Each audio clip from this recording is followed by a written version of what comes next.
Saat lagi Anda ikuti acara Jimat, sajian malam Jumat Misteria Bojonegoro.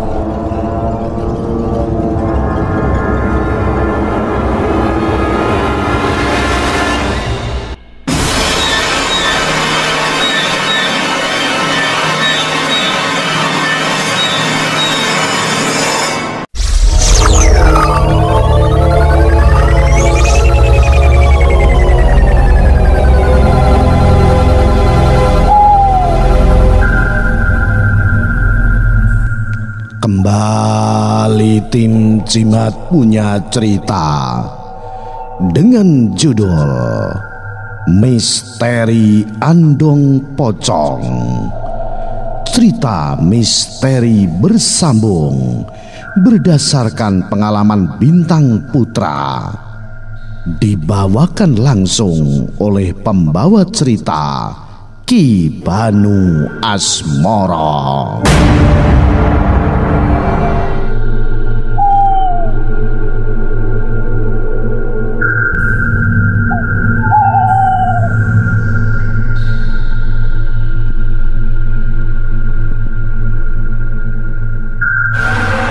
Perkenalkan, nama saya Bintang. Kejadian ini berlangsung pada tahun 2014, tepatnya di Desa Sumberjati pada Selasa Kliwon. Desa kami lumayan terpencil dan membutuhkan perjalanan sekitar 3 jam dari kota. Setiap hari Minggu banyak warga desa yang berbelanja kebutuhan sehari-hari ke kota. Desa kami sulit dijangkau dengan kendaraan roda 4. Kalaupun bisa harus memutar melewati jembatan di desa tetangga, dan itu memakan waktu lebih lama. Ditambah lagi saat terjadi banjir bandang, jembatan itu rusak dan belum diperbaiki. Mbah Jito adalah tokoh juru kunci Desa Sumberjati yang hampir berusia seabad. Namanya cukup terkenal di seluruh penjuru desa. Banyak cerita beredar yang menyebutkan tokoh-tokoh penting datang untuk sowan di kediaman Mbah Jito untuk meminta restu, doa, dan berkonsultasi tentang hal-hal spiritual. Selasa Kliwon, bulan Februari 2014. Selepas asar, Mbah Jito berpesan kepada pemuda desa, di mana salah satunya adalah cucunya yang bernama Hadi. Mbah Jito menuturkan agar kita tidak keluar malam nanti. Walaupun demikian, kami tidak mengindahkan pesan Mbah Jito dan memilih untuk nongkrong di warung kopi Pak No sambil bermain gitar dan bercerita kejadian di sekolah tadi siang. Aku sempat merasakan hawa yang berbeda selepas maghrib, ditambah lagi hujan gerimis yang tak kunjung reda.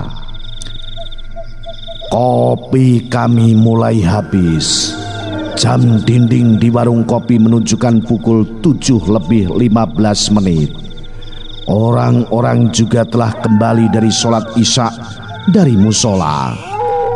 Hawa bertiup, semakin dingin serasa menusuk tulang. Terkadang membuat bulu kuduk merinding. Hadi yang merupakan cucu Mbah Jito berucap, "Wah, hawane kok ngene ya? Kayaknya bakal ada sesuatu yang buruk terjadi ini." Darmanto mengiyakan perkataan Hadi, namun tidak dengan selamat. Kalian semua ini kebanyakan mikir aneh-aneh. Dingin-dingin kayak gini tuh paling enak ya bakar singkong, timpal Hadi. "Singkongnya ngambil di mana, Di? Apa dari kebun aja?" Tapi enggak Ngeri. Kebunmu kan dekat kuburan," balas Darmanto. "Oh alah, piye toh? Emangnya singkong satu kebun mau diambil semua? Kan enggak. Biar enggak serem, kita berempat ke kebun bareng-bareng gimana?" Saud Hadi. "Aku Darminto dan Slamet setuju dengan ajakan Hadi. Ya wes, nah ayo budal.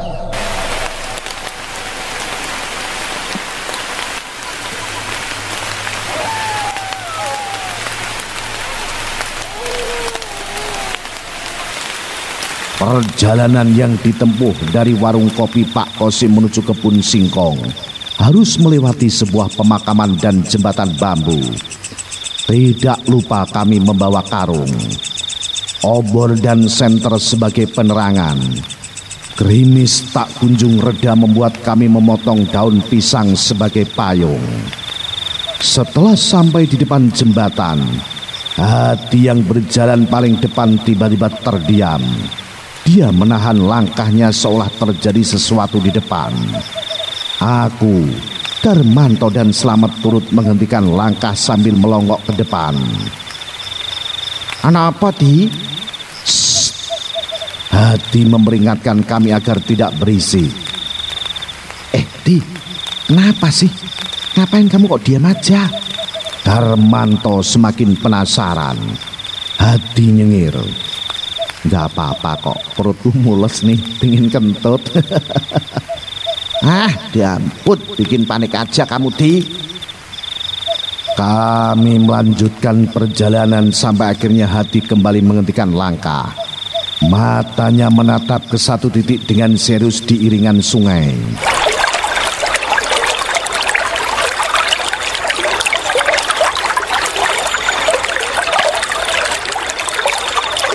"Apa meneh, Di?" tanyaku penasaran. Hadi mengarahkan jari telunjuknya ke sebuah pohon randu kering. Kami semua mengarahkan pandangan mata ke salah satu ranting pohon. Darmanto segera mengarahkan senternya dan Masya Allah, mata kami terbelalak tatkala melihat sosok bergaun merah lusuh dengan rambut panjang acak-acakan dan wajah pucat menyeramkan. Itu kuntilanak merah, teriakku. Sosok kuntilanak merah itu menatap tajam mengerikan ke arah kami. Perlahan dia melambaikan tangannya seolah mengucapkan selamat datang kepada kami. Mata kami terpaku dan badan terasa sulit digerakkan. Dalam kondisi panik, aku, Darmanto dan Slamet berusaha membaca doa sebisanya.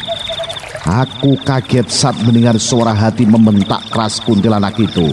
"Woi, ojo ganggu, woi. Nangali sokoro." Seketika kuntilanak itu terbang dari dahan pohon menuju ujung jembatan bambu sambil tertawa seram.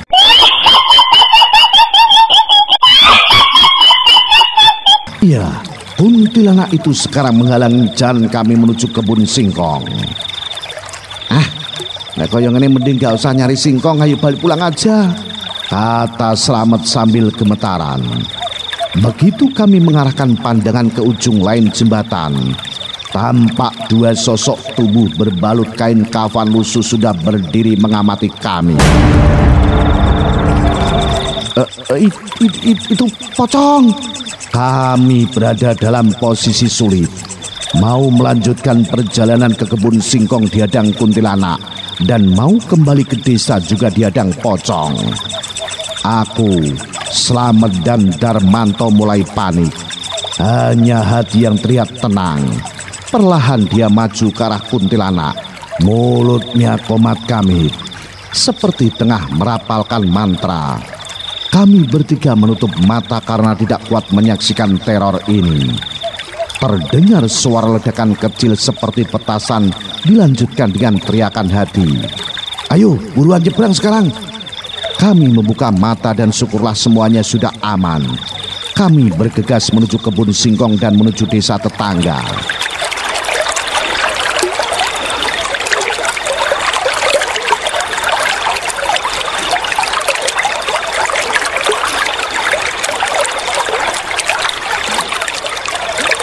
Gerimis reda dan kami mengikuti Hadi berjalan menuju desa tetangga.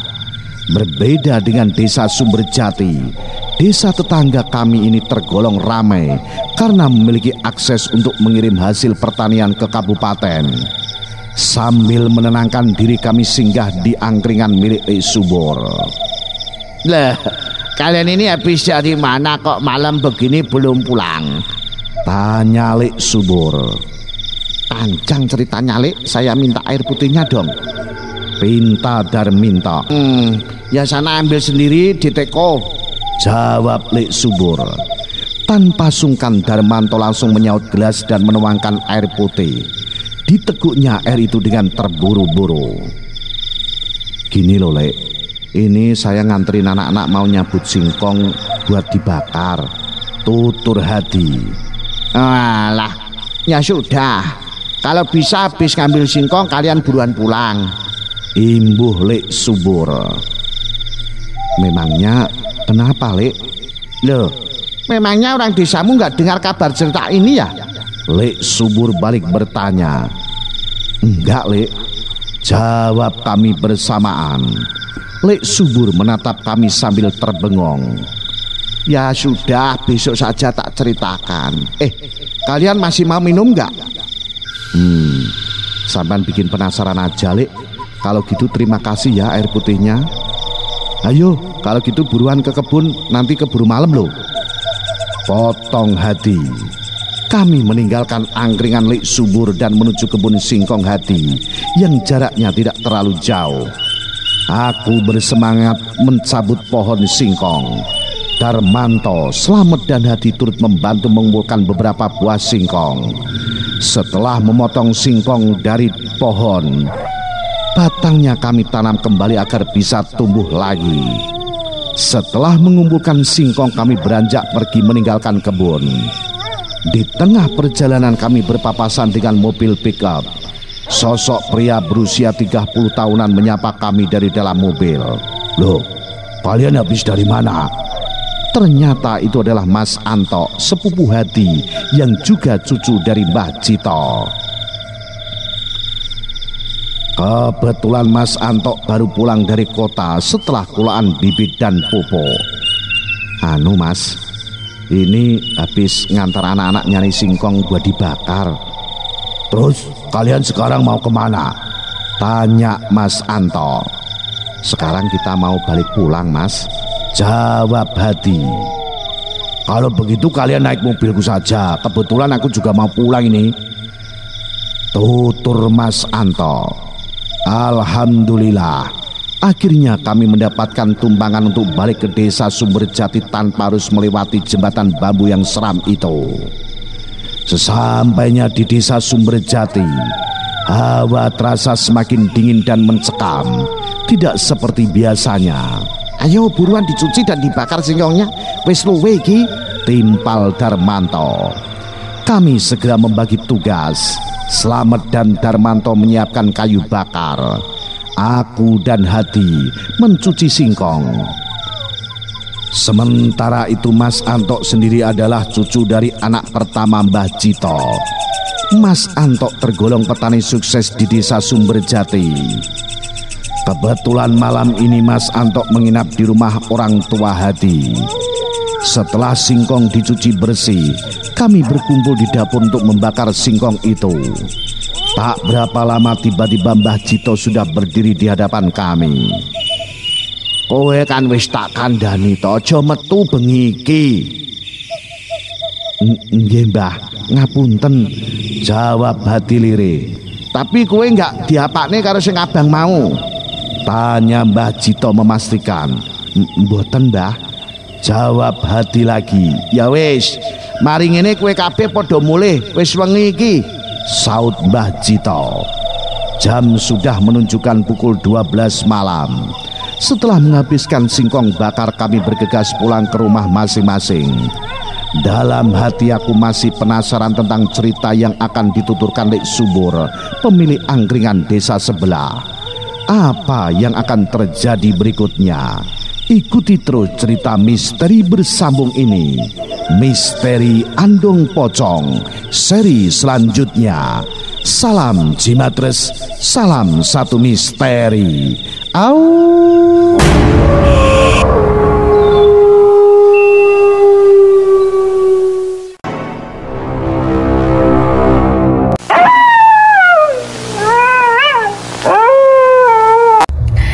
Assalamualaikum, saya Ratnantika. Untuk Jimaters jangan lupa subscribe, like, dan komen di channel YouTube Jimat Radio Istana FM. Dan pokoknya share di sosmed kalian semuanya ya. Salam Jimaters, salam satu misteri.